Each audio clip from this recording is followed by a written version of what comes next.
Assalamu alaikum wa rahmatullahi wa barakatuh. Today I was doing some invigilation in the examination room. It's a kind of a very boring activity, walking up and down for 2.5 hours. And it got me thinking about hedonism, of all subjects, and why we tend to be heading towards destruction in our time. And it's basically because we've been sold a false narrative which tells us that you need to pursue happiness, you need to pursue pleasure, you need to pursue comfort in order to have a fulfilling life. And where this becomes a problem is that we create a generation of takers, people who just want to receive. We create a generation of entitlement, of people who believe in rights but don't necessarily want to take responsibility. And a world like that obviously would descend into total and utter chaos. So the problem basically arises where we've kind of separated two things that are inextricably linked together, and that is we separated work or sacrifice from results. We separated pleasure from pain or striving, and we then kind of created a culture of debt. Okay, now when I say debt, I don't only mean financial debt.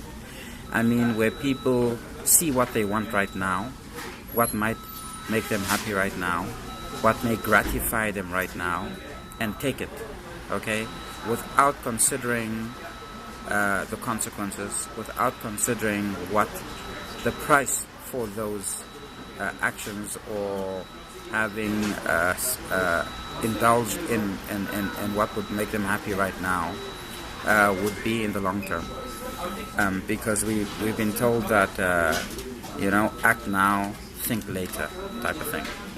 Act now, pay later. So we've had this instant gratification culture, microwave dinners, where everything must happen now, instantly, and there are no forethought and long-term planning and motivation to achieve long-term beneficial results and goals. And so obviously that has helped our society descend into the chaos that we now experience the world over. People demanding rights and no one trying to undertake responsibility. And you can ask yourself, just as an experiment, ask yourself how many people you know who would take full measure now, if they could get something in advance and pay for it later, and how many of those people who are given the option of paying for it later are happy to pay for something, that they've used up or that they've enjoyed. Are they happy to pay for it later when the time comes when you tell them, okay, now you got to pay, I've delivered the services for you in advance, you now got to pay for it. How many people are there that you have to walk after for your money? How many people are there that would in fact never pay for the services rendered to them? Okay? And then flip the thing upside down on its head and ask yourself, how many people are there that are willing to pay in advance? How many people will put the money down right now and say, I'm paying for something now to get the long-term benefit later, or to get the service rendered to me later, but I feel comfortable and secure in the fact that I've paid for it? How many people are prepared to do that? Well, in my experience, not many. Not many people are prepared to pay first and receive later. Everybody wants to get things done now and promise to pay for it later and try to wangle their way out of paying for it later. And this is part of the instant gratification, hedonistic culture that we've been sold for, the better part of the last century. with these types of notions of pleasure pursuits, the big kid, the idea that people can and never will grow up, the adult man who is still playing Fortnite well into his 40s. We have this type of mentality, and we have encouraged it and not encouraged the narrative where we are looking at the world from a perspective of fulfillment in taking responsibility.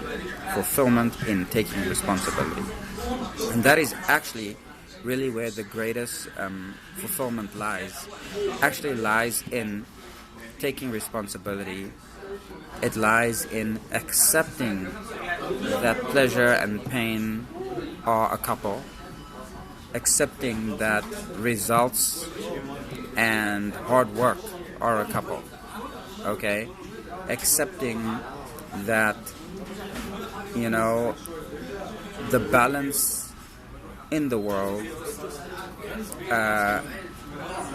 comes at a price, basically. And so one of the major lessons I think that we're lacking in our time is that we go through life not ever weighing things up in terms of cost-benefit analysis. When I was in grade 11, my grade 11 US history teacher drew a chart on the board, and on the one side he wrote cost, and the other side he wrote benefit. Okay? Then he introduced another concept, which I will never forget because I used it throughout my life, and that is the concept of opportunity cost. It's an economic principle called opportunity costs, and that is while you are doing what you are doing, okay, there are things that you could be doing that you are now no longer able to do. Okay, so let me say that again. Opportunity costs means while you are doing what you are doing now, there are things you could be doing that you are not doing. Okay, and that is the cost of the opportunity. Opportunity cost. What cost of your decisions or your actions or what you are doing is not only in what you spend on it, but also in what you could be doing were you not doing what you are doing now. And so we tend to ignore that aspect, a lot.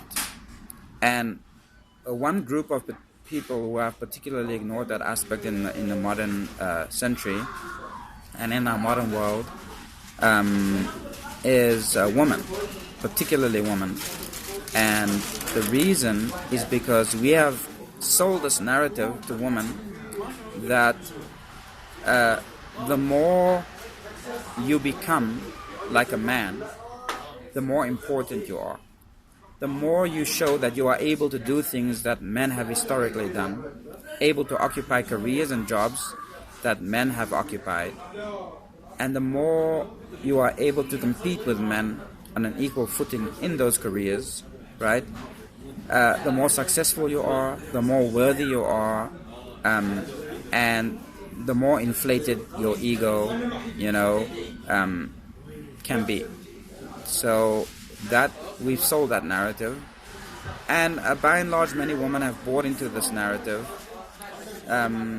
where they have pursued their careers, at the expense of the things that non-career driven women, traditional women, have in society and had historically.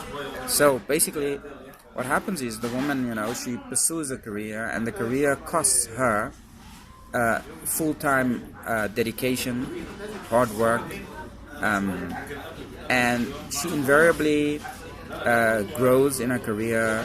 She becomes good at what she does, and very often, she even becomes better than the men her age, the men in her field, because she's more driven, she's more desirous of proving herself that she can be just as good as any man, which is a fallacy in a sense that if that is your motive, then you're starting from a position of weakness to begin with, you know. You should prove to yourself your own worth and not to other people. And your worth should never be measured against the accomplishment of others, but rather it should be measured in terms of your own goals that you have for your life, and not trying to prove to anyone anything. That would be the better way of going about it. But be that as it may, you know, this woman then, once she reaches a point in her career where she feels that she's accomplished, you know, just about, you know, anything that can be reasonably accomplished within that time frame in that particular career, she wakes up, you know, when she gives herself a pat on the back and says, okay, today I've become a man. She wakes up and she says, wait a minute, but I'm a woman. Okay? I want children. I want to get married. I want a family. Okay? But she comes to this realization when she's in her 30s, because it took her that long to get to, you know, some sort of pinnacle in her career. And she now begins to envy the traditional woman. Okay? The woman that got married at 20-something, that had a family, that has kids. She envies that woman and wishes that she had that woman and that woman's husband. And sometimes she goes and tries to get that woman's husband too. But the point is, on the other flip side of things, then there's the traditional woman, right, who is tied down with all these responsibilities, who can't just get up and decide that she's gonna go for a cup of coffee and be free. And then she, you know, admires the independent, unattached woman who is free to pursue anything at a drop of a hat, and wishes that her life could be more like the independent woman without all these responsibilities of kids and husband and family. And both these women quietly envy each other and each other's lives. The point is, what I'm trying to say is that opportunity costs. The point of the whole story is opportunity costs. The decisions we make in life do not only reflect on what we accomplish in our lives, but it also reflects on what we could not accomplish because we pursued one particular stream or one particular field or one particular lifestyle. And so when a woman who has been privileged through traditional customs and cultures, has a family, a husband, kids, and a home, tries to argue the cause of the independent woman who has a career and is successful in financial sense, and is independent and can be free and isn't under the thumb of a husband or protection of a husband, or is not answerable to anyone. While these women try to champion the cause of those women, you know, they're not seeing that the very cause they are trying to champion is the destruction of the lifestyle they actually lead. Okay? The very cause they are trying to champion, the cause of the single, career-free woman, is actually the antithesis of the lifestyles that they actually lead as traditional women. And that were they to step into that woman's shoes, the independent, single, free, career-driven woman, were they to step into her shoes, they would only like it for a few days, or a few weeks, or a few months, before they realize that what they had was actually better. So, again, back to the original point, opportunity costs. The immediate gratification of freedom, the immediate gratification of independence, and its appeal is actually the long-term destruction of the social order that traditional homes and families are built on, namely the one where responsibility is emphasized, where long-term longevity of society's social structure and social order is the emphasis, where children grow up in homes with mothers and fathers who are present, and where people serve their natural, hereditary, biological, and gendered roles that has been around for centuries. So thank you very much. I hope you would think about what I said, and post your comments, like, subscribe, share. Bye.